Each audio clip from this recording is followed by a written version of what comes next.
Nothing has been more reliable in my political life than the guidepost that when it comes to selecting the final nominees for presidential candidates and especially vice presidents, whoever the person that is the most shallow, duplicitous, nefarious, hypocritical, sanctimonious, with the strongest celebrity potential is always the person that gets the job. I've never been more confident of anything in my life. Warning. The political trade features probabilities and perspectives about politicians, political parties, political outcomes, and political wagering. The political trade is rated NSFP, not safe for partisans.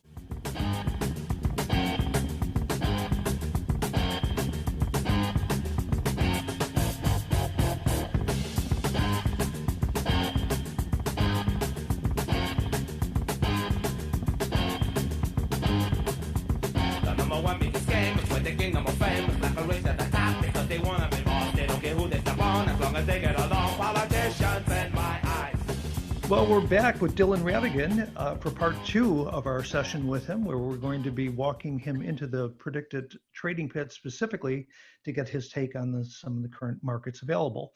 So let's get started. But as a tease to this, I don't mind sharing that we have saved your most interesting trade for the end, Dylan. So I look forward to getting to that one as well.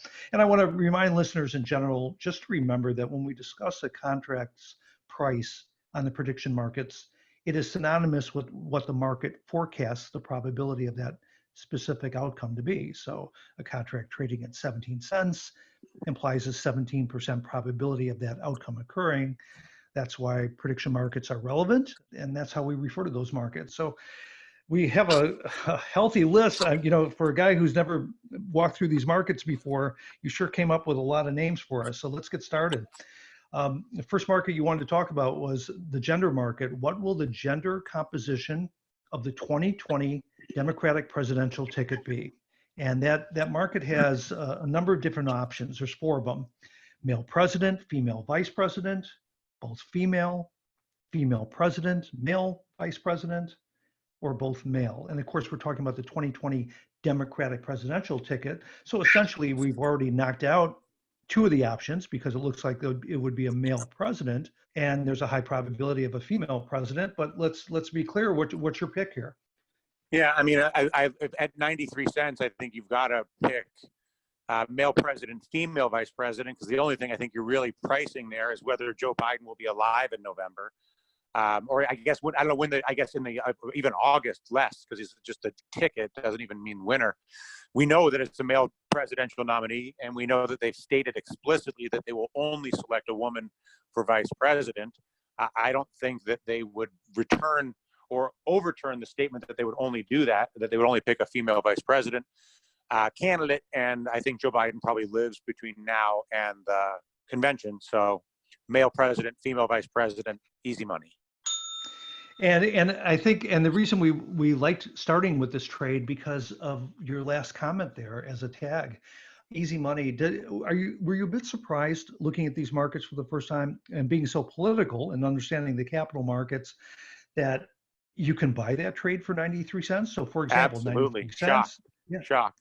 Yeah, well, and that's the thing that's so interesting. In fact, in a follow-up episode, we're speaking with a trader who has created a 2,500% return just playing these kind of high probability outcomes, just doing that and nothing else, staying away from the speculative stuff. And we'll get deeper into that strategy with him. But the next market you brought up was along the same lines. Will Michelle Obama run for president in 2020? A yes vote on that is 6 cents, a no is 94 cents. Yeah, and so again, the only way Michelle Obama runs for president in 2020 is, I think you probably have to have Joe Biden die, and then you have to have, a variety of other really highly unlikely outcomes. So you certainly 94 cents going to buy no for 94 cents when no should probably be priced at 99.999. Michelle Obama is a fabulous and appealing celebrity and has a huge emotional impact on a certain percentage of the population. And I think that creates a massive distortion in the price because people want Michelle Obama to run for president in 2020. And as a result, it creates this perceived 6% chance, not perceived, this priced 6% chance that it's going to happen, which is preposterous. So yeah, will Michelle Obama run for president in 2020? I would buy the no for 94 cents. And your observation is 100% accurate there. It's just emotional biases that are leading to such a mispricing. But again, when you think about it, making 6 cents on a 94-cent investment, which will resolve in less than 2 months, and then annualizing that's a material return. That's a 30 or 40% return. And that's why there's on an annualized basis. Another example, will Hillary Clinton run for president in 2020? Yeses are 8 cents, nos are 93 cents. Yeah, I mean, of course, it's identical to what I just said, same exact dynamics, basically just, Xerox what I just said, buy Hillary Clinton for 93 cents as not running for president. Exactly. Next, who will win the 2020 Democratic presidential nomination? Joe Biden, 89 cents. Hillary Clinton is 6 cents as a yes. Bernie Sanders is still on the board with 1 cent. Joe Biden at 89 cents to win the presidential nomination means that there's an 11% chance that Joe Biden dies between now and August. I don't know what the actuarial table, I know he's old, 77 or something, but the older you get, the longer your life expectancy becomes. So if all the trades, I would say Joe Biden at 89 cents to be the presidential nominee is absurdly underpriced. Back up the truck. Absolutely. Joe Biden Absolutely. for again. All right. Well, next, will Trump resign during his first term? The yes is 10 cents. The no is 90 cents. Again, this is another one where emotion, just same as people love Michelle Obama or they like Hillary Clinton or whatever it is, people hate the dislike for Trump distorts the pricing. Sure, there's a probability Donald Trump resigns in his first term, as there is, of any of these things, but there's no way it's greater than something less than 1%. So at 90 cents, a 10% chance that happens, preposterous. Buy the no at 90 cents. Exactly. And of course, there's happens to be an alternative market along the same lines that has just slightly better pricing. You can also buy yeses at 87 cents on Trump on the will Donald Trump complete his first term. So you can even pick better up a little money. bit more.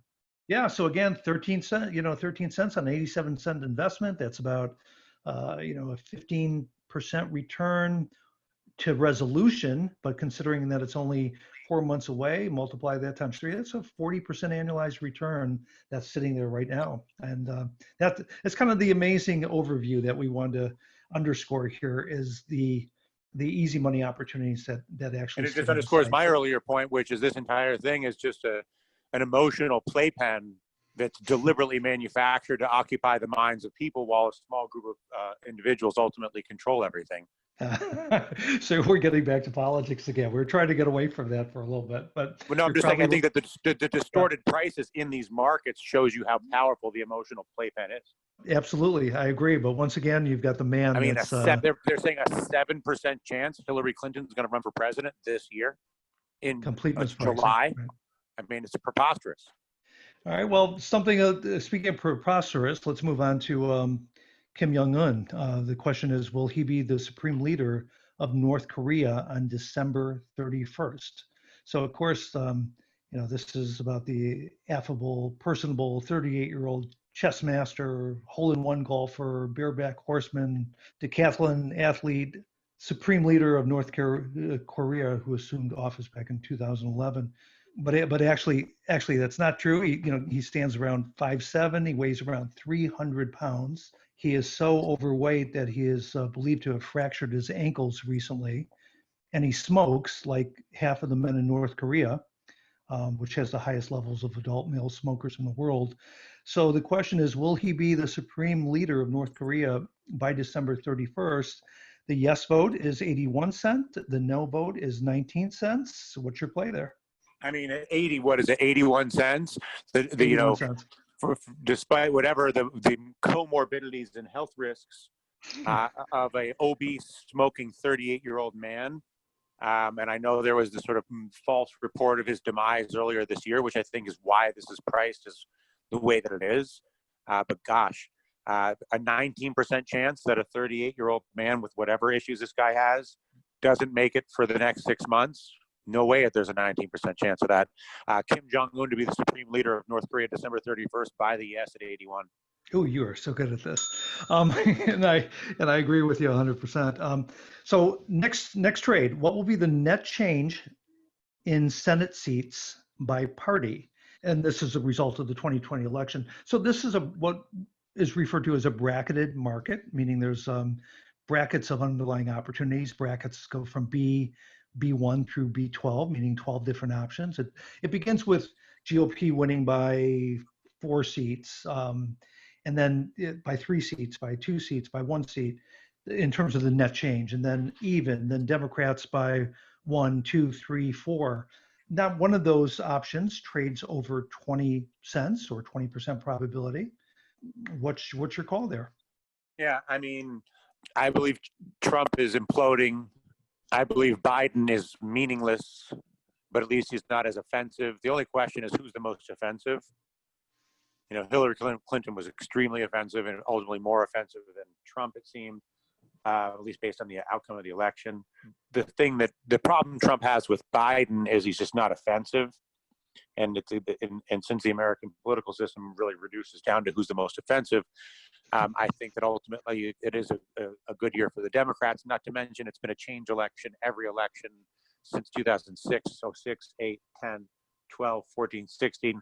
Every time there's an election, it's really an election where everybody's voting against the incumbency because of the stranglehold of the binary election system. So you can't, there's no other way to express the dissatisfaction. So it's like you just constantly keep changing the prison guard, but you can't get out of jail. And so this is a change election that will go to the Democrats because it's a Republican presidency. And as a result, I picked the more extreme move, which is more than 4 Democrats in the Senate at certainly a higher than an 18% chance. So that's Democrats plus 4 at 18 cents. Democrats plus 4 at 18 cents. Sorry, I screwed that one up in terms of the style there. But that's your call. Well, there's, it speaks to the 4 GOP toss-ups that are out there. You've got Susan Collins in Maine, Cory Gardner in Colorado, Tom Tillis in North Carolina, Martha McSally in Arizona, all particularly vulnerable. I think another telling stat is that a recent poll showed that the Dems lead the Republicans by 8 points in terms of who do you want to see control Congress in 2020. And that is the same margin prior to the 2016 blue wave election. So it's it was long thought that the Senate wasn't going to be in play because the Democrats need to pick up 4 seats. So what you're essentially forecasting here at Democrats plus 4 is that they will retain or achieve control of Congress, of the Senate. Control of the Senate, yeah. Okay, but then the whole thing will flip back to the Republicans in 2 years, and nothing meaningful will change in the way of policy ever. So it's just all entertainment. Yeah, that's another premise of Rachel Bidikofer about midterms and the shift back of the pendulum. That wouldn't surprise us at all. Because people are just voting against all these people, so they just always vote against whoever the majority power is, because whoever the majority power is one that takes more of the blame for all the sort of layers of betrayal of the American political culture. Right. But they're both. The point is they're collaborators. It's all a fraud, really. But anyway. Well, in terms of managing a multi-bracket market like this, remember you can also buy a couple of adjacent brackets and more or less create a tranche, widen your range, and still do that at perhaps under 50 cents. So still have 100% payout if you were to pick up 3 brackets. So it could be Democrats plus 3, Democrats plus 4, Democrats plus 5. You can pick all that up for under 55 cents and still have close to 100% return. So that's a really attractive trade that you've identified there. We'll move on to another similar one. What will the Electoral College margin in the 2020 presidential election be? Again, multiple brackets. There's, I think, 16 different brackets here. Mike, is that right? Yeah, there are 16 different brackets. Bracket 1 to bracket 8 are for the GOP, and brackets 9 through 12 are for the Democrats. And the brackets are usually about a 50-point electoral vote spread. Not one of these brackets is priced over 20 cents or 20% probability. But which is the one that jumped out at you here? Why do you want us to review this market? I mean, I just it was one of the more liquid markets of the one that was in favor of a strong Democratic showing in the Electoral College. It goes with what I just said in the last trade. I think it's the Democrats' year ultimately.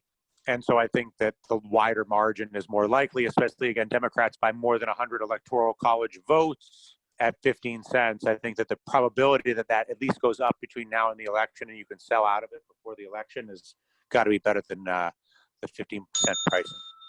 Absolutely. So that's B13, the Dems by 100 to 149. If you were to pick up the adjacent B14 bracket, or where the Dems win the Electoral College by 150 to 209, you'd end up with a 100 to 209 electoral vote win for only 29 cents and still have, over 3-to-1 return on that. So again, lots of nice pricing on that.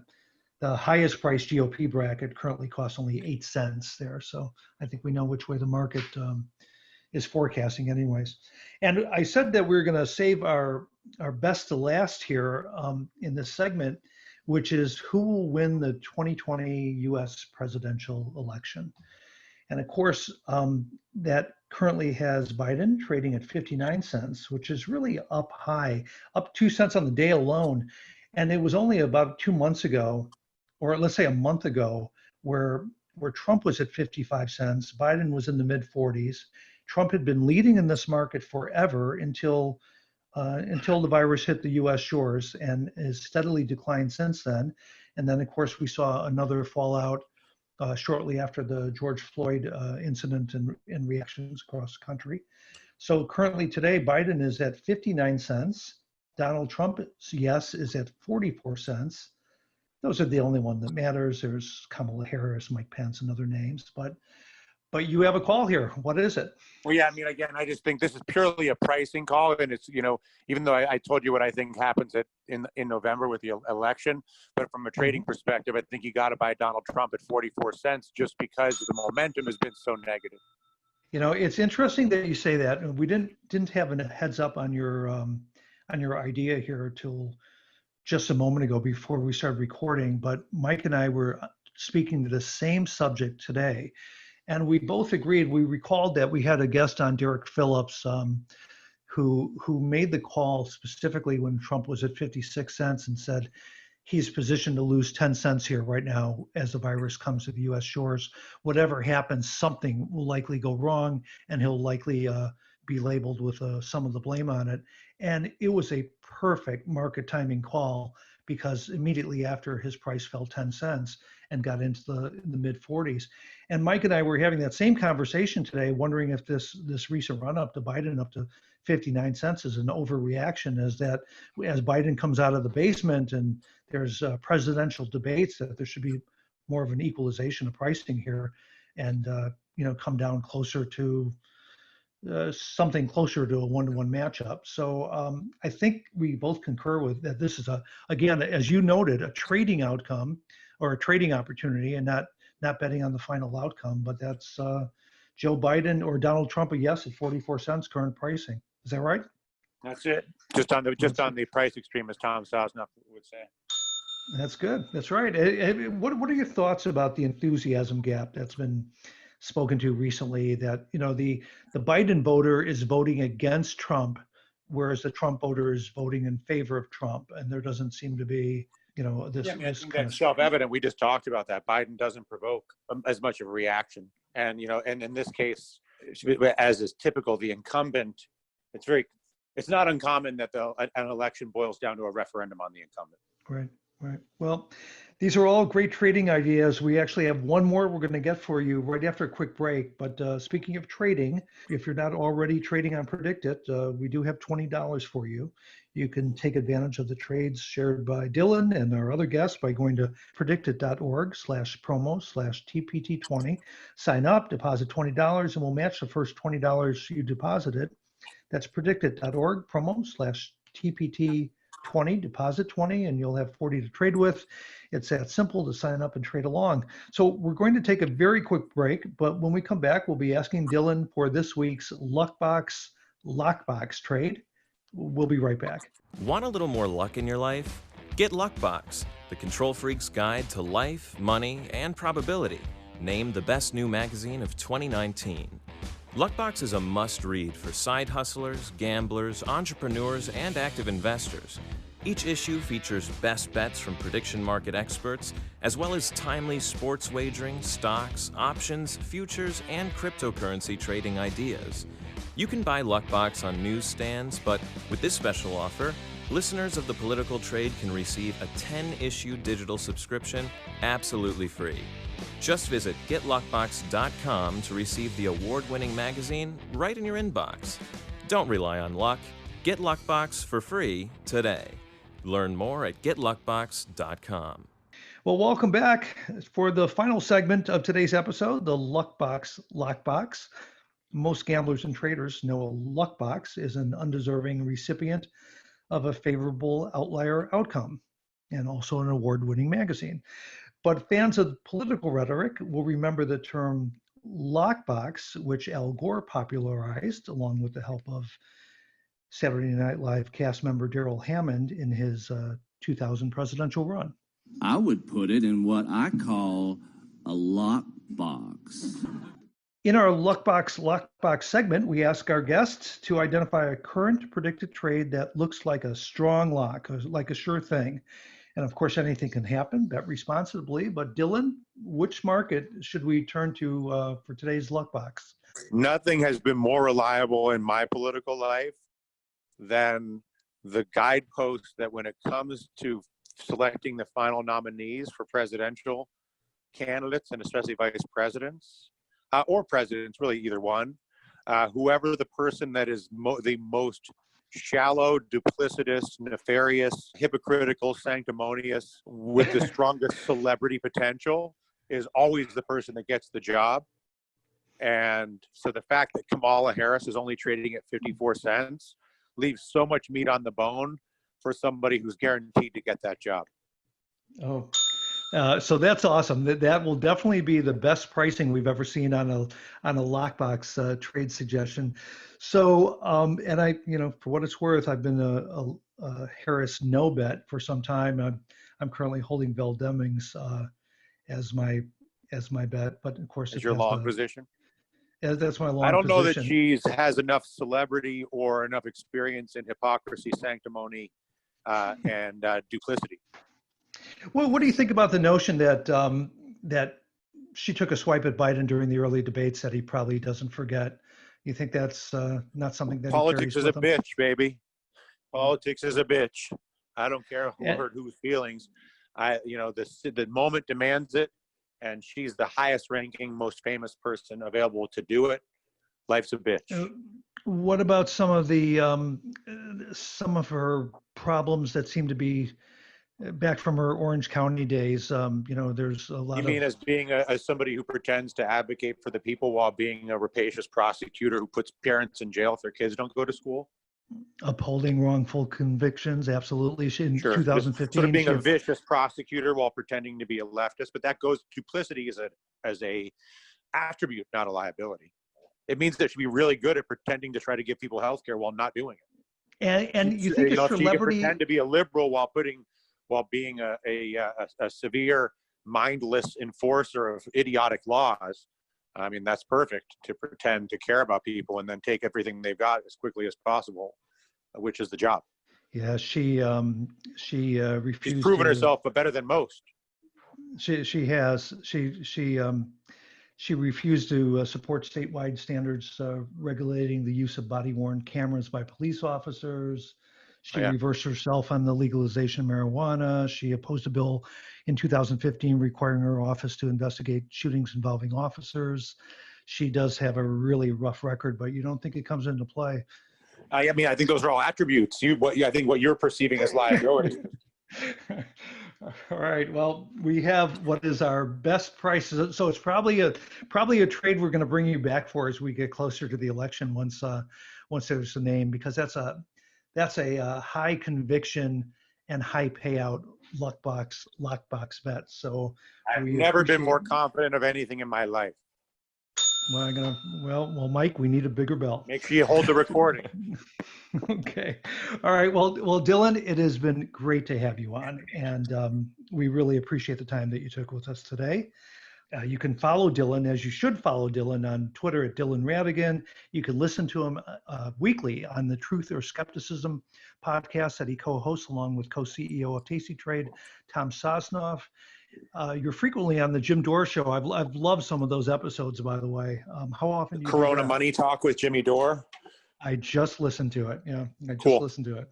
It was a lot of fun. We're taking a little summer break, he and I, but yeah, he's a good guy. We are going to ask to have you back if that's great. And Sure. Thanks again.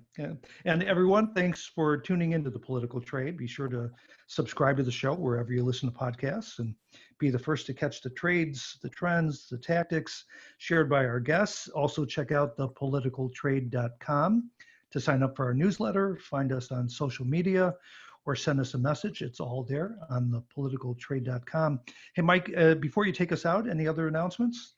Yeah, just one announcement. So the reason we didn't have a new episode last week was because we were wrapping up the new issue of Luckbox magazine. So we have an article in there written by super trader Derek Phillips. He sort of gives an in-depth analysis of the VP market, as well as providing 3 brand new trade ideas never discussed on the show. So that will be released digitally on July 1st. All right. Well, 2 thoughts about that. I hope Derek uses the same adjectives to describe Harris that Dylan did. And Dylan, if you're still on, there's something also in our next issue coming up of Luckbox, which Mike just mentioned. It's an exclusive interview that we did with Stephanie Kelton, the author of The Deficit Myth and the most vocal proponent of modern monetary theory. So that's all coming up in the next issue of Luckbox.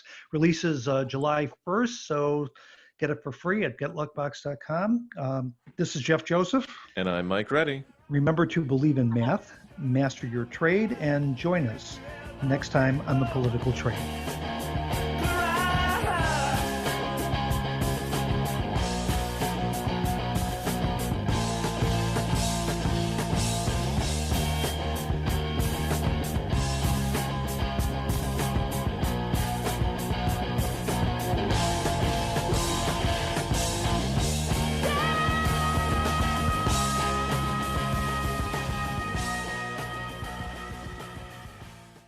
I'm as mad as hell, and I'm not going to take this anymore!